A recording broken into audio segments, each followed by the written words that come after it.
എല്ലാ തിരക്കുകൾക്കിടയിലും സമയം കണ്ടെത്തി ഭാര്യയുടെ കൂടെ കുറേ നേരം കഴിയുന്നു. ഇനി എന്തായാലും തീർച്ചയായിട്ടും ഔദ്യോഗിക ജീവിതത്തിൽ വിരമിച്ചു കഴിഞ്ഞാൽ ഒരുപാട് സമയം അവർക്ക് വേണ്ടി കൊടുക്കുക എന്നുള്ളതാണ് പ്രധാന. വലിയ ഗ്യാരണ്ടി ഇല്ല ഇതിനേക്കാൾ തിരക്കാവുമോ എന്ന് എനിക്ക് അറിഞ്ഞുകൂടാ. എന്തായാലും അതിനുള്ള മറുപടി ഭാര്യ തന്നെ പറയട്ടെ.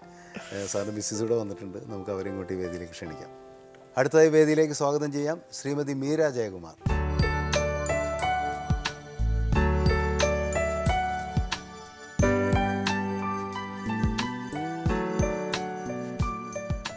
ഇപ്പോൾ സാറ് ഇനി ഔദ്യോഗിക ജീവിതത്തിൽ നിന്ന് വിരമിക്കാനായിട്ട് കുറച്ച് നാളുള്ളൂ ഇനി. അപ്പോൾ പറഞ്ഞു വളരെ തിരക്കാണ്, അപ്പോൾ അതുകൊണ്ട് സമയം കിട്ടുന്നില്ല. അപ്പോൾ ഞാൻ പറയായിരുന്നു സാറിൻ്റെ അടുത്ത്, വിരമിച്ചു കഴിഞ്ഞാലെങ്കിലും കൂടുതൽ സമയം കുടുംബത്തിന് കൊടുക്കുക, വൈഫിന് കൂടുതൽ സമയം കൊടുക്കുക എന്ന് പറഞ്ഞപ്പോൾ സാറ് പറഞ്ഞ് പറയാൻ പറ്റില്ല, ചിലപ്പോൾ ഇതിനേക്കാളും തിരക്കായി പോകും. ഒരു ഗ്യാരണ്ടി ഇല്ല എന്ന് വെച്ചാൽ ഇപ്പോഴേ ഓൾറെഡി പ്രിപ്പയർഡ് ആണ്. ഒക്ടോബർ കഴിഞ്ഞ് എന്തെല്ലാം ചെയ്യണമെന്ന് അതിൻ്റെ ലിസ്റ്റ് തന്നെ വായിച്ചാൽ 10 വർഷത്തേക്കുള്ള സാറ് പറഞ്ഞു. അപ്പോൾ നമുക്ക് ഞാൻ എക്സ്പെക്ട് അതാണ് അർത്ഥമല്ലേ. ഒരു എന്താ പറയുക, സെക്കൻഡ് ഹണിമൂണിന് ഇനിയും സമയമില്ല. അത് സെപ്റ്റംബറിൽ തന്നെ പൊക്കളയാന്ന് വിചാരിച്ചു, റിട്ടയർ ചെയ്യുന്നതിന് മുമ്പ് തന്നെ. റിട്ടയർമെൻറ്റ് മാസത്തിൽ എന്നെ വലുതായിട്ട് ബോദർ ചെയ്യുന്നില്ല. In fact I look forward to it. സാറിൻ്റെ പുസ്തകത്തിലുണ്ട്, അച്ഛനെ കുറിച്ചുള്ള പുസ്തകത്തിലുണ്ട്. ഇപ്പോൾ പ്രയോറിറ്റീസ് പറയുമ്പോൾ ഇപ്പോൾ മകൻ, അച്ഛൻ, ഭർത്താവ്, അതല്ലെങ്കിൽ ഉദ്യോഗസ്ഥൻ, അങ്ങനെ എല്ലാം വരുമ്പോൾ 1ാം സ്ഥാനം മകനാണെന്ന് വൈഫ് പറഞ്ഞെന്ന് പറഞ്ഞു.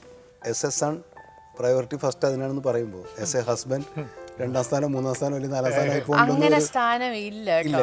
എല്ലാവരുടെ കാര്യം ഒരുമാതിരി കുട്ടികളുടെ പേപ്പർ വാല്യൂ ചെയ്യാതെ വിടുമല്ലോ, അതുപോലെ വാല്യൂ ചെയ്തില്ലേ പേപ്പർ. ചിലപ്പോൾ എനിക്ക് ഇത്ര ക്ഷമയുള്ളത് കൊണ്ടായിരിക്കാം. അതുകൊണ്ട് മോശമല്ലാത്ത സ്ഥാനം ഉണ്ടെന്ന് അർത്ഥം. വലിയ കുഴപ്പമില്ല. ഈ ജോലിയുടെ ഇടയ്ക്ക് നമ്മുടെ കാര്യങ്ങൾ ഒന്നും വീഴ്ച വരുത്താറില്ല. പക്ഷേ ഈ സ്വന്തം കാര്യങ്ങൾ നോക്കാൻ വളരെ ലൈക്ക് സമയത്തിന് ആഹാരം കഴിക്കുക, അപ്പോൾ അതൊക്കെ നമ്മൾ എപ്പോഴും റിമൈൻഡ് ചെയ്തുകൊണ്ടിരിക്കണം. ഇന്ന് ഇത്രയും വർഷം കഴിഞ്ഞ് 32 വർഷമായി ഞങ്ങളുടെ ആ ലഞ്ച് ടൈം 2:30 മണിയാകുമ്പോൾ ഞാൻ ഇപ്പോഴും ഓർമ്മിപ്പിക്കും, ലഞ്ചിന് വരാൻ സമയമായി എന്ന്. അപ്പോഴാണ് വാച്ച് നോക്കണം, 2:30 ആയല്ലേ, ഐ വിൽ ബി വെയിറ്റ്. ഞാൻ കാത്തിരിക്കും. 2:30 ലഞ്ച് കഴിക്കുള്ളൂ. 2:30, 3, 2:45 വീട്ടിലെത്തും. വളരെ ലേറ്റ്. കണ്ട. പക്ഷെ വിളിച്ച് പറയാതെ വരുന്ന അവസരങ്ങൾ വളരെ അപൂർവമാണ്. വിളിച്ചാലേ വരുള്ളൂ. പക്ഷെ സാറിനെ കണ്ടു കഴിഞ്ഞാൽ വളരെ ചിട്ടകളോട് ജീവിക്കുന്ന ഒരാളാണെന്ന് തോന്നുന്നു. അല്ല, ആഹാരം ചിട്ടയിലുള്ള ആളെന്ന് തോന്നുന്നു. കുറവാണ് കഴിക്കുന്നത്. ഞാൻ കഴിക്കാതിരുന്നാൽ വരുന്ന എനിക്കറിയാം, അതുകൊണ്ട് ഞാൻ കഴിക്കില്ല. അപ്പോൾ ആ ഒരു നിർബന്ധ ബുദ്ധി എനിക്ക് ഇല്ലെങ്കിൽ ഭക്ഷണമേ.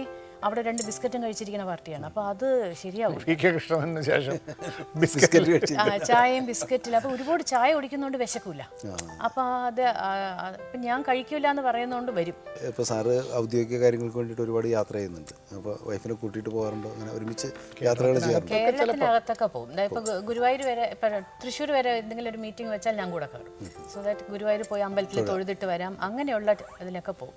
പിന്നെ എൻ്റെ യാത്രകളുടെ കുഴപ്പം, ഞാൻ ഈ ഇടയ്ക്ക് വിശ്രമമൊന്നുമില്ല. എറണാകുളം വരെ രാവിലെ പോയിട്ട് വൈകുന്നേരം വരെ അങ്ങനെയുണ്ട്. കാരണം നമുക്കിവിടെ വന്നിട്ട് എഴുതാൻ വല്ലതൊക്കെ കാണും, ആർക്കെല്ലോ എന്തെങ്കിലും കൊടുക്കാന്ന് ഹറി. ഞാനതാ പറഞ്ഞു, ഒരിക്കലും റിലാക്സ് ചെയ്യണത് കണ്ടിട്ടില്ല. അത് ഇവിടെ ഞങ്ങൾക്ക് ഫീൽ ചെയ്തു. സാർ ഇവിടെ ഈ സമാഗമത്തിൽ വന്ന ഉടനെ തന്നെ സാർ പറഞ്ഞതാണ്, നമുക്ക് തുടങ്ങാം. ഒരു സമയങ്ങളുണ്ട്. ഈ റെസ്റ്റ്ലെസ് ആണ്, എപ്പോഴും എന്തെങ്കിലും ക്രിയേറ്റീവായിട്ട് ചെയ്തുകൊണ്ടിരിക്കണം. IAS കിട്ടിയതിന് ശേഷം അല്ലേ കല്യാണം, വിവാഹം കഴിഞ്ഞ ആണല്ലേ? ഓക്കെ. 2 മക്കളല്ലേ? മോനും മോളും. മകള് വിദേശത്താണ്, കല്യാണം കഴിച്ചിട്ട് മകനെ ഞങ്ങളുടെ കൂടെ ഉണ്ടല്ലേ, ഇവിടെ ജോലിയാണ്. കല്യാണം കഴിഞ്ഞു സ്വസ്ഥമാണ്.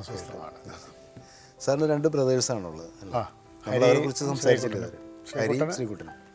ഹരിയുടെ മകനാണ് ഇപ്പോൾ അവൻ IAS ഈ വർഷത്തെ. സാറിൻ്റെ പാരമ്പര്യം ശരിക്കും പറയണമെങ്കിലും അനിയൻ്റെ മകനാണ് കിട്ടിയിട്ടുള്ളത് അല്ലേ? അതൊരു വലിയൊരു സന്തോഷമുള്ളൊരു കാര്യമാണ്. അപ്പോൾ എന്തുകൊണ്ട് സ്വന്തം മകനെ IAS വിടാൻ? അത് ഞാനിപ്പോൾ എൻ്റെ അച്ഛനെ ഒത്തിരി നിർബന്ധിക്കാത്ത പോലെ ഞാൻ എൻ്റെ മക്കളെ ഒന്നിനും നിർബന്ധിച്ചിട്ടില്ല. എൻ്റെ മോള് ഡൽഹി പോകണമെന്ന് പറഞ്ഞ് പഠിക്കാൻ, ശരി ഡൽഹി കൊണ്ടുപോയി. ഞാനും ഡൽഹിയിലേക്ക് പോയി, ഞങ്ങൾ ഡൽഹിയിലേക്ക് പോയി. അവർക്ക് സോഷ്യോളജിയാണ് വേണമെന്ന് പറഞ്ഞ് കിട്ടി. പിന്നെ അത് ജേർണലിസം പോകണമെന്ന് പറഞ്ഞു. ശരി, എന്താണ് ലക്ഷ്യം? ജേർണലിസ്റ്റ് ആവുകയാണ് ലക്ഷ്യം. എന്നിട്ട് അവൾ കുറേ ചില CNN, IBL വർക്ക് ചെയ്തു, ടൈംസ് ഓഫ് ഇന്ത്യ വർക്ക് ചെയ്തു. അപ്പോൾ ഇത് എൻ്റെ മോൻ അതുപോലെ പിന്നെ എൻജിനീയറിങ്ങിന് പോകണ്ടെന്ന് പറഞ്ഞു, കണക്ക് ബുദ്ധിമുട്ടാണ്, അല്ലെങ്കിൽ വേണ്ട. പിന്നെ ഇപ്പോൾ MBA പാസ്സായി, അങ്ങനെ ഇപ്പോൾ വേറൊരു സ്ഥാപനത്തിൽ ജോലിയുണ്ട്.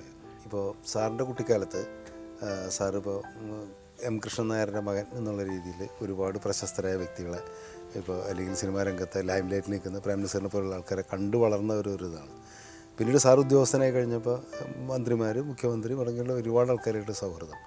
ഈ ഇങ്ങനെ ഒരു എന്താ പറയുക, ഈ സമൂഹത്തിലെ ഏറ്റവും ഉന്നത ശ്രേണിയിലെ ആൾക്കാരായിട്ടുള്ളൊരു ബന്ധം ഏത് രീതിയിലാണ് വ്യക്തിപരമായിട്ട് അതിൽ അഭിരമിക്കുന്ന ഒരു ഇതുണ്ടോ, അതോ ഇതൊന്നും നമ്മളെ ബാധിക്കുന്ന പ്രശ്നമില്ല, എങ്ങനെയാണ് കണക്കാക്കുന്നത്? നമ്മളതിനെ പുച്ഛിക്കുന്നുമില്ല, അതിൽ അങ്ങ് ആമഗ്നരാകുന്നുമില്ല. Part of the work. അപ്പോൾ ഇതെല്ലാം ഒരു ദിസ് വിൽ ഓൾ പാസ്. അങ്ങനെ ഒരു ഫിലോസോഫിക്കലായിട്ടുള്ള ഒരു ഡിറ്റാച്ച്മെൻറ്റ് ഞങ്ങൾ രണ്ടുപേർക്കും ഈ ജീവിതത്തിനോടും ജീവിതത്തിലെ വർണ്ണപ്പകിട്ടുകളോടും ഏറെക്കുറെ ഉണ്ട് എന്നുള്ളതാണ് ഏറ്റവും വലിയൊരു സന്തോഷം. അക്കാര്യത്തിൽ അച്ഛൻ്റെ മകൻ തന്നെയാണ് ആ സിംപ്ലിസിറ്റിയും അതല്ല ഇല്ലേ. അല്ല, ഇതിനകത്ത് വേറെ ഞാൻ പറയട്ടെ, ഭാര്യമാരാണ് ഈ ഭർത്താക്കന്മാരെ പലപ്പോഴും വഴിതെറ്റിക്കുന്നത്.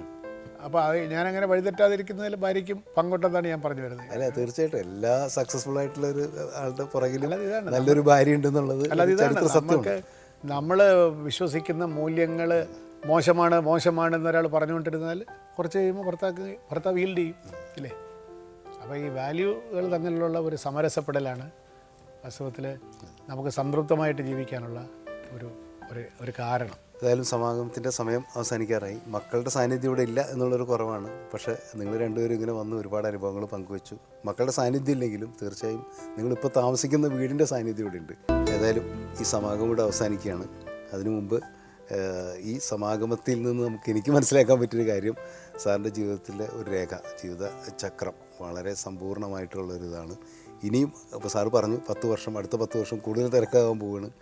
അത് കഴിഞ്ഞിട്ടുള്ളൊരു 10 വർഷം എനിക്ക് തോന്നുന്നത് വളരെ സന്തോഷകരമായി കൂടുതൽ യാത്രകളൊക്കെ ചെയ്ത് സാറ് ഒരു താമസനെ പോലെ ഭാര്യയോടൊപ്പം എന്താ പറയുക, ലോകം മുഴുവൻ സഞ്ചരിച്ച് പുതിയ അറിവുകളും പുതിയതുമായിട്ട് മലയാളികൾക്ക് എന്നും അഭിമാനമുള്ള ഇതിൽ ജീവിക്കട്ടെ, ഒരുപാട് കാലം ജീവിക്കട്ടെ എന്ന് നമ്മൾ ആശംസിക്കുകയാണ്. സമാഗമത്തിന് വന്നതിന് ഒരുപാട് സന്തോഷം. വയസ്സായി വരുന്തോറും ഭാര്യയുമായിട്ട് സഞ്ചരിക്കലാണ് ബുദ്ധി. അതുകൊണ്ട് തീർച്ചയായിട്ടും ഭാര്യയുമായിട്ട് ഒരുപാട് സഞ്ചാരം നടത്താൻ ഇടയുണ്ടാവും എന്ന് വിചാരിക്കുകയാണ്. അതിൽ വളരെ സന്തോഷം. സഞ്ചാരം അങ്ങനെ തുടരട്ടെ. ഒരുപാട് പരിചയക്കാരെ വീണ്ടും ഇവിടെ ഈ വേദിയിൽ വെച്ച് കാണാൻ സാധിച്ചു.